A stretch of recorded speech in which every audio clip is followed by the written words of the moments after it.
Welcome to the Egg Whisperer Show. This episode originally aired on the Create a Happy Family podcast, which is hosted by Whitney Hall and produced by Egg Donor and Surrogate Solutions. We love this conversation so much that we wanted to share it with you today. To learn more about Create a Happy Family and Whitney, head over to their website, createahappyfamily.com/the podcast. Let's get on to the show. In today's episode, Dr. Aimee takes you from fear to understanding. She'll walk you through the tests that matter, the myths that hold people back, and the simple steps that can give you clarity long before you take your next step in your fertility journey. If you've been searching for answers, if you're ready for guidance you can trust, if you want to move forward feeling informed, supported, and truly ready, this episode is for you. So just to start right off, I know in the space that we're in, we see it all the time where people step into the fertility world just feeling so overwhelmed. And luckily, there are so many resources like the Egg Whisperer and our show and just so many other things. But, so people can go from confused and anxious to feeling a whole lot more informed and empowered. But what do you wish everyone understood before they even start thinking about fertility treatment and go down the Dr. Google rabbit hole? I think what I want everyone to know, there are really simple tests that you can do just to get a basic understanding about your fertility. And, when it comes to other issues like diabetes, hypertension, like we get it, like there's tests you can do and you can fix it. There's just something about fertility, like people just get into that car and make that cross-country trip without doing any tests and they don't check under the hood. And like fertility is one of those things where you want to check under the hood. You want to make sure that the oil level is where you need it to be, that the gas is full. And I feel like that could potentially prevent miscarriages, prevent pregnancy complications. So I want people to get tested. I don't want everyone to need a fertility doctor, but I think getting a nice fertility health check should be part of our like proactive, preventive medicine, sort of plan for everybody who's thinking about starting a family. Yeah, absolutely. What do you wish OB-GYNs were saying, like you said at the beginning, or maybe just being a part of just a regular checkup? I think it's hard for OBGYNs because a lot of them are employed. They're employed by big hospital systems. They're not in control of their schedules. They're given a very short, limited time that they can spend with patients. So I know that OBGYNs are very well intentioned and they do their best, but oftentimes that's not the best place for you to get your fertility information. And I've seen that sometimes patients get diagnoses that aren't accurate or they're discouraged from trying, like especially if you're over 40, and doctors actually have their own biases and they'll share that with patients and it makes them feel really bad. And I think that, that's why I came up with the TUSHY method to make it easy for OBGYNs. Get the tubes checked, do an ultrasound, get the sperm checked, do some hormone tests, do a genetic carrier screen, and you're done. But that is actually a lot of work for someone to actually do for a patient who gets 15 minutes a slot. And it's, I think, overwhelming for OBGYNs who have to stay on schedule and see so many patients every single day. There's online platforms that people can go to, do it yourself tests from home that people can do. I mean, you can get your AMH checked from home. You can do a semen analysis from home. You can do a genetic carrier screen from home. And I imagine one day you could do an ultrasound from home. I mean, there's technology for that. It's just not for the masses quite yet. Let's talk about the TUSHY method. What does that mean as far as, like you said, getting started on finding out more about your own fertility health? Exactly. I mean, the thing is, you don't really know you're fertile until you try. That's true. But before you try, you might want to learn about yourself so you're not finding things out that you wish you had known when you were pregnant. So I'll start with the why. The why is your genetic carrier screen results. So two people could just happen to have fallen in love that carry a really serious disease that could be lethal to a baby. You don't want to find that out when your baby's born. You don't want to find that out when you're pregnant. That's so anxiety provoking. So there are proactive things that you can do if, let's say, you and your husband both carry a gene for cystic fibrosis, and you can do IVF and screen embryos for that, right? Like, Mm-hmm. wouldn't you want to know that ahead of time? I think most people would say yes. I think there's this misunderstanding that if you find out something's wrong, then you can't have kids. Well, that's not the case. It might be a little bit more difficult to have a healthy family, but it doesn't mean that you cannot. As far as the hormone tests, again, these tests are not perfect, but they're the closest thing we have to a semen analysis for women. And that's a simple test that you can do called the AMH test. It doesn't tell us how good your eggs are, but it gives us a window into maybe how long you're going to be able to try for, how many mature eggs we could possibly get from an IVF cycle for you. Sperm is 50% of an embryo, and we know that Mm-hmm. sperm quality does matter. And I think it's important that I spend just as much time talking to guys about their sperm health, supplements, lifestyle, things that they can do to improve sperm, just like I do for my female patients. And your uterus is where a pregnancy grows. And so, we look at the walls of the uterus, we look for things like fibroids, we look for adenomyosis, which is inflammation in the walls that can cause miscarriage. We look at the ovaries, we look for cysts of endometriosis. So all of these things kind of are part of how we forecast what a fertility future will look like for a patient.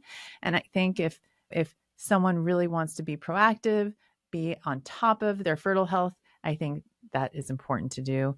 And then checking fallopian tubes, not necessarily required, but if you're someone who's had chlamydia in the past, or if you've had a pelvic surgery, like a ruptured appendix that had to be removed, or you have endometriosis, like these are risk factors for having your fallopian tubes not function.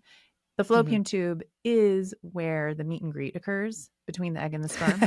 And that's where fertilization happens. And the embryo travels down the fallopian tube into the uterus and implants there. So I just did the TUSHY method backwards just to make it a little bit fun for people. But it's really the 5 tests that we do that can get us to a diagnosis and explain things for patients. And I see it all the time. Patients like, I have unexplained infertility. I'm like, well, your husband's motility is 10%, your AMH is 0.1, and you have one tube that's blocked. How is that unexplained? So it's very Mm-hmm. rare that you can go through all these tests and not tell patients what's going on with them. Yeah, absolutely. And it's great to have the information to where you are diagnosing before treating versus like a hope and a prayer. And then, oh, wait, things aren't Exactly. working. Now let's start figuring things out.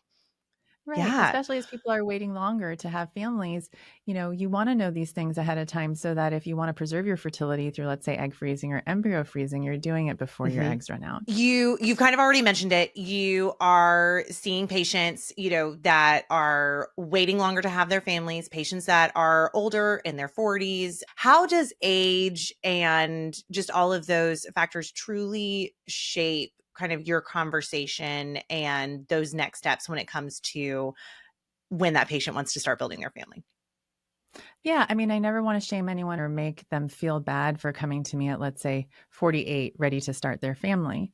The reality is that age damages eggs. And the older you Mhm. are, the less viable your eggs are, and the less likely it's going to work. So I like to have very hope filled, practical conversations with people. And I think a lot of times patients are made to feel really bad, which is ridiculous because a 40-year-old man who wants Mhm. to have a baby would never be told that he's crazy. But unfortunately, that happens in fertility clinics everywhere, that people just are asking for things that are unrealistic. But the reality is, most of the time that they are. So I just educate very gently. I lay out, what's going to give you the highest chance of pregnancy, what are the different treatment options, and then people get to choose what feels right for them. And I try to do my best to make my patients' priorities mine, whether it's trying, believe it or not, for a retrieval at 50. I have done that. Or, doing 10 IVF cycles for someone who just has one egg so that they can bank embryos for themselves. I've done that too. So I have all the energy in the world to help people on their path, depending on, what's important to them. Mhm. What are kind of those realistic expectations when it does come to embryo quality, egg quality, and timeline as Mhm. you are aging? Patients think that they can wait until they're 40 to start their family because they have doctors like me that can help them. But the reality is, it can take 6 IVF cycles to have one healthy embryo, and you might still not have that. So I tell patients, expect that most of the eggs may not be healthy, and it might be too late. And that's okay. Mhm. At least we're going to go through this experience and we're going to feel like we gave it our all. But there's so many other ways of building a family that are great. No one gets married, or no one starts their fertility journey as a single person or an independent person, is what I like to call my single patients by choice, saying, I can't wait to see which egg donor I'm going to use. No one says that, but the reality is that egg donation, until in vitro gametogenesis is actually a thing, is a great way to grow your family. And so I bring those concepts up just to plant the seed early, just so they know that it's okay to actually move on to donor eggs if they need them when you're over 40. And some patients need donor eggs even if they're under 40. I want to definitely circle back to obviously the egg donation factor. I feel like egg freezing has really just gotten a big spotlight within the last few years, just as far as becoming a lot more attainable. Insurance is covering it, things like that. There is still a lot of confusion around it. How do you help your patients and your listeners navigate whether egg freezing is the best next step for them? I think egg freezing is for everyone, whether in your 20s, 30s, or even 40s. Yeah. And I feel like it's important to have someone sit down with you and tell you how many eggs you need to freeze for the number of children that you want. So, Mm. for example, if I have a 40-year-old, I'll say, let's try and freeze 30 eggs for you. And I talk to them about making embryos as well. And 30 eggs could mean 6 or 7 egg freezing cycles, because just like 3 or 4 eggs, you just don't know until you fertilize them if you have a good one in there. But the likelihood that each embryo is genetically normal at, let's say, 40 is about 25%. But if they wait longer at 44, it's about 4%. So things change Mm. really rapidly between 40 and 44 versus, let's say, 30 and 34.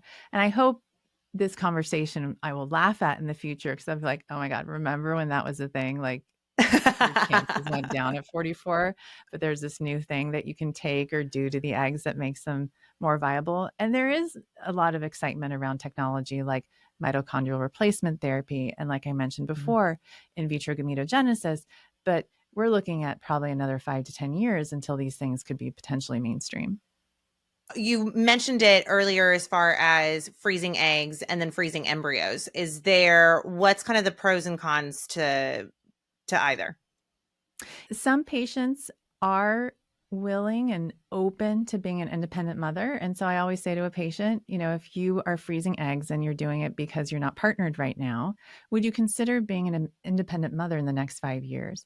If the answer is yes, then maybe do a cycle of eggs and then also do a cycle of embryos, just so you understand what the potential is for your eggs based on what we learned through the IVF cycle. So it's a learning experience. And also those embryos could actually help you become a mother if you don't find the intended father at the time that you're ready to be a mom. So a lot of people give up their desire for children because they're waiting for the partner. But what we have to do is frame it that egg freezing isn't about a man. It's about preserving your fertility. And if you find a man, great. If not, make those embryos, become an independent mom. And I tell my patients that doing that sometimes opens your social circle, and you meet the dad that was meant to be the dad to your kid just because you had that child. Oh my gosh, I love that. You actually recently just talked about creating a realistic egg freezing success plan. Can you dive into that a little bit? A realistic, successful egg freezing plan is one that gives you an opportunity to have the number of children that you want. Right. And so sitting Mhm. down with your doctor and talking to them about that, I think is really important. And then I have a supplement stack that I recommend to patients that they take for about at least 30 days before they start egg freezing. And there are other things that we do. We talk about lifestyle, body size, stress, acupuncture, red light therapy sometimes. And then when you go through your egg freezing cycle, it isn't just a freeze and forget. It's a freeze and let's see what we learned, and then learn from it, Mm. and then see if we should do it again. And I have patients that freeze, and then a year later they come back and do another cycle, and maybe 2 years later they'll come back and do another cycle, and then they get to the point where they're ready to make embryos. Yeah, I love that. We've kind of already talked about egg donation and how you already bring it up with your patients depending on, the age that they're coming to you and things like that. And for some patients, egg donation is the direct path to growing their family. What are some of the misconceptions that you see when you start having those conversations with your patients when it comes to donor eggs? Yeah, I mean, men think that if they're using a donor egg, that they're cheating on their wives. Think of it like an organ transplant. Like once your organ isn't working, you need someone else's organ to continue to live. And for women, life, they feel like they're alive when they become a mother, And I Mm. see that in my patients. And so if you've run out of eggs, you need an organ transplant, and then you need someone else's egg to fulfill that goal for yourself so that you can continue to live on in the way that you want. Life is too short not to have that transplant and basically live the life that you want to live. So that's one misconception.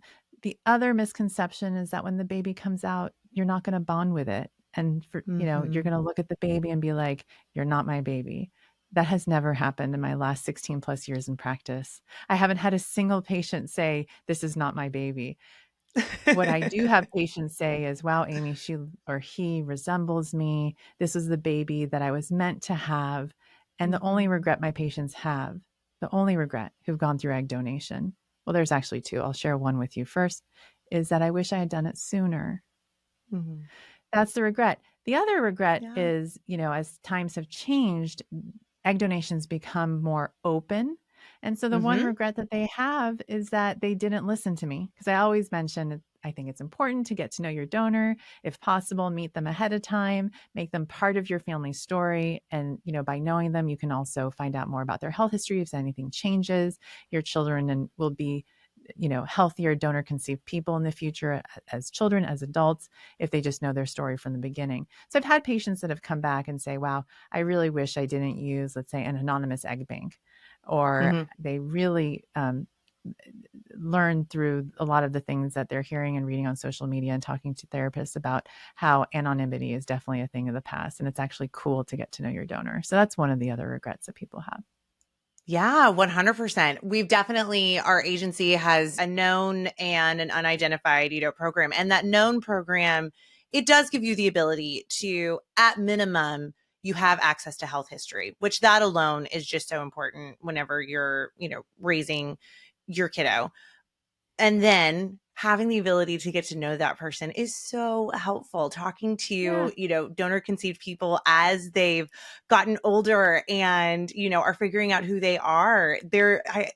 Anyone that I've talked to, they're like, I'm not talking to this person as if, oh, you're my mom and not this person. It's just, hey, that's so cool. You like art and I do too, or little things like that. And it's just a part of their story. Yeah, definitely. What are some of the things that, whenever you are counseling your patients, when they're choosing a donor, what are maybe some factors that you feel as though maybe they should prioritize, whether it's, medically or emotionally?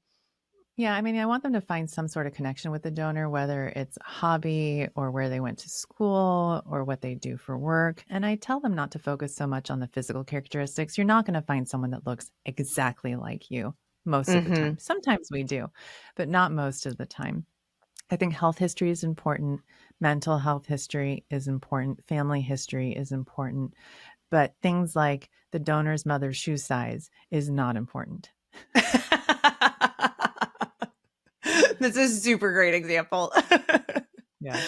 As someone is starting their fertility journey, or maybe they're in the midst of it and they're continuing to feel overwhelmed, what are maybe just some practical steps that someone can make sure that they're being heard when they go to those appointments? Yeah. So you just use the word why. You just say, why? Just ask why. So why are you recommending this? Why this drug? You don't have to remember any other word but why. It's really as simple as that.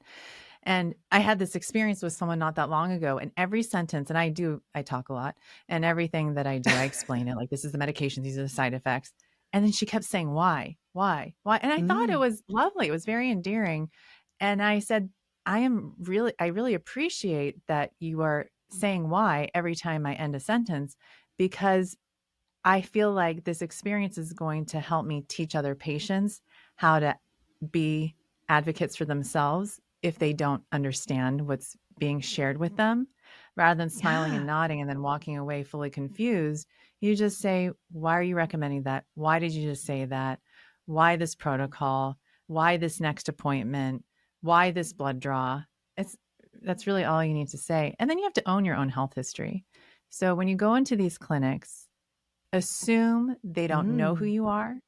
Assume they don't remember anything about your history. So what you have to do is you have to show yourself love. So you have to show that you care about yourself. You have to, every time you go in, I tell patients that are not my patients, you don't need to do that with me, is when you make an appointment with the doctor, always share your history. Just be like, I know you're so busy, but I just want to remind you, I'm 35 years old. I've done 3 IVF cycles. My first cycle, I had 1 euploid. My second cycle, I had none. My third cycle, I had 1. I have 1 euploid left after I did 1 transfer that didn't work. These are the tests that I've had done. You just have like a running paragraph about yourself, and you can Yeah. send that like at the base of every email with your full name. Because sometimes when patients, let's say, email the doctor, some clinics use a portal, some email, like your name is different than what your name is in the system, so it's hard for Mm, people to make connections.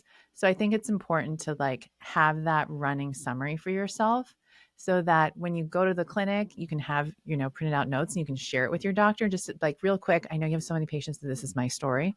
So I've had so many patients share with me, and you would think with technology that we would be getting better about this, where they're like, the doctor was actually looking at someone else's chart and told me I had something that I didn't. mm, And I'm like, mhm. what? Like, how does that even happen? And then she said, yeah. And the doctor said, oh, sorry. I was actually looking at someone else's chart. So it's like, you just have to just, show yourself the love that you might not be getting. Mhm. Assume they don't know who you are. So you have to make sure they do. And saying that like they don't know what you've been through, a lot of times they just don't remember. And these people are caring people.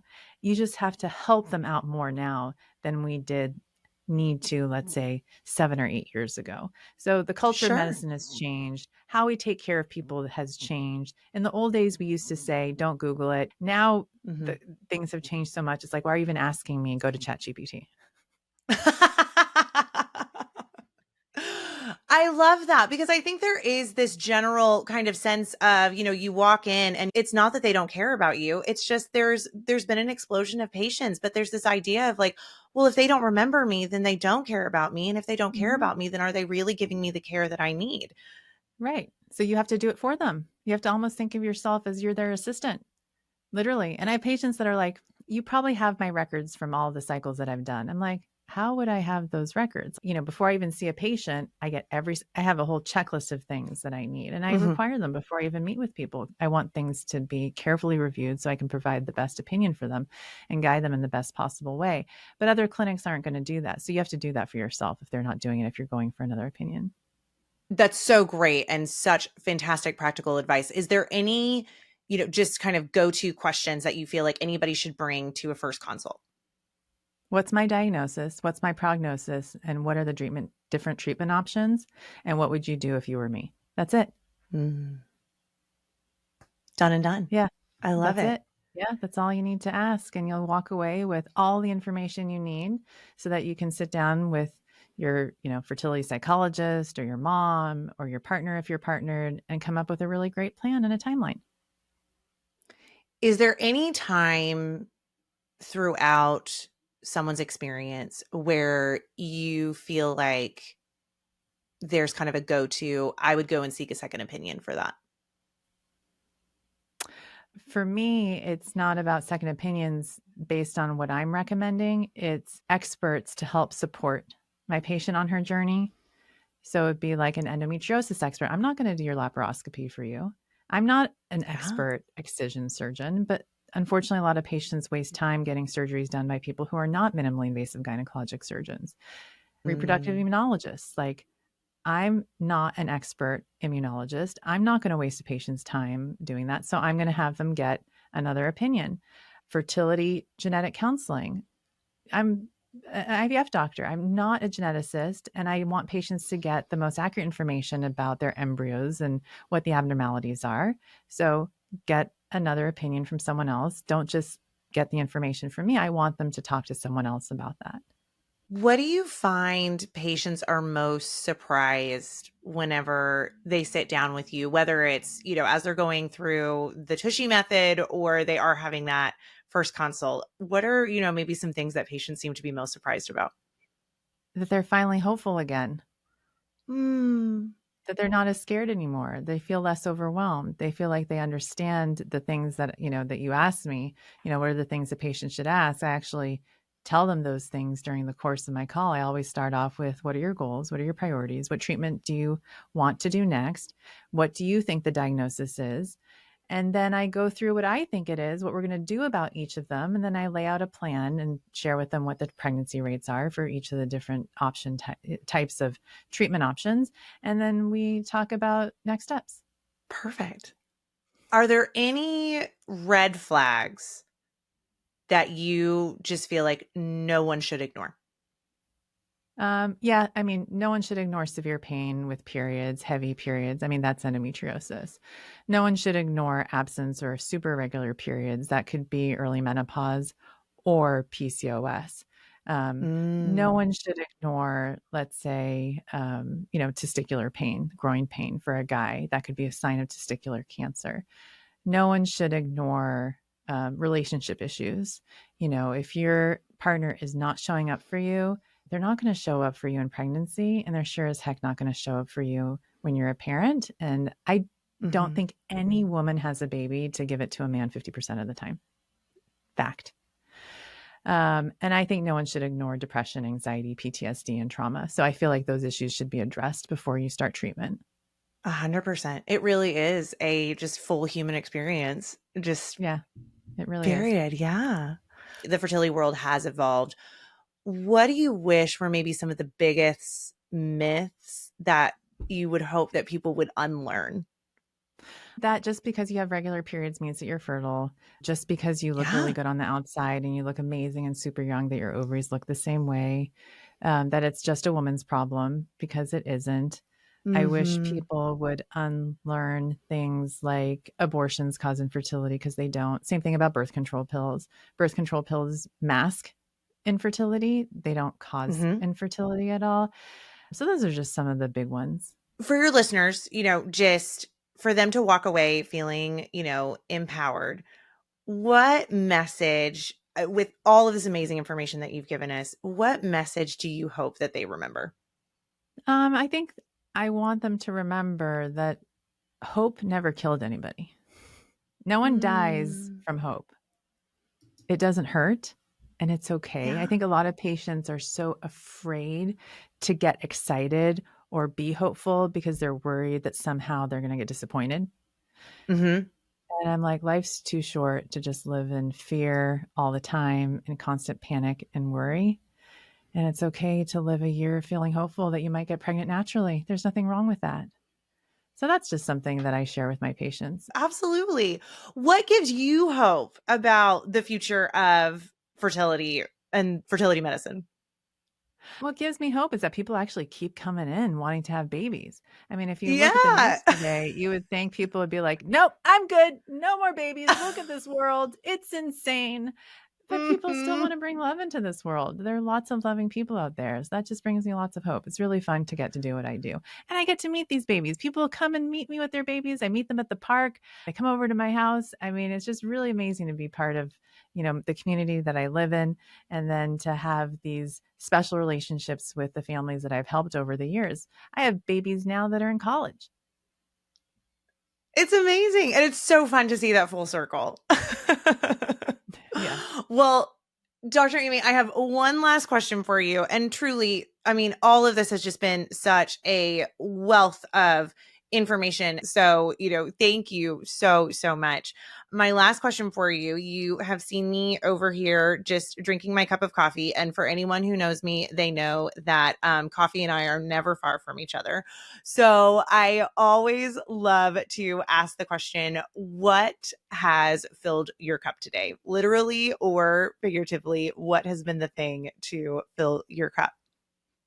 What's filled my cup is I got the most beautiful bouquet of flowers from a patient, and she sent them to me internationally. She was an international patient that came to me because she just graduated the first trimester, and they're so beautiful. And it was such a surprise. I obviously wasn't expecting to get flowers from her. So that was really touching and really moving, because we worked really hard together to help her reach this milestone. And so that was really quite wonderful and lovely. And what a great way to celebrate that milestone. That's beautiful. Yeah. Oh, congratulations. Thank you. It really does. It feels so good to just see those families when they, are starting with you and they've already had such a journey before they even get to us, no matter where they are. And then to see those beautiful full circle moments, it's the best. It's Christmas card season. I love getting those. It's those baby pictures. Oh, it's the best. It is the best. There's nothing better, truly. Well, Dr. Aimee, again, thank you so much for, just all you do for your patients, all you do for those who listen to you on Egg Whisperer. And we are just so grateful for your time. Oh, well, thank you for having me join you today. It was so much fun talking to you. It takes more than love to create a family. It takes compassion, courage, and connection. At Egg Donor and Surrogate Solutions, we've spent more than 18 years helping hopeful parents, surrogates, and egg donors create happy families through egg donation and surrogacy, one relationship at a time. Our team has been there. Many of us are former surrogates, egg donors, and intended parents, so we truly understand this journey. If you're ready to take the next step, visit createahappyfamily.com to apply today.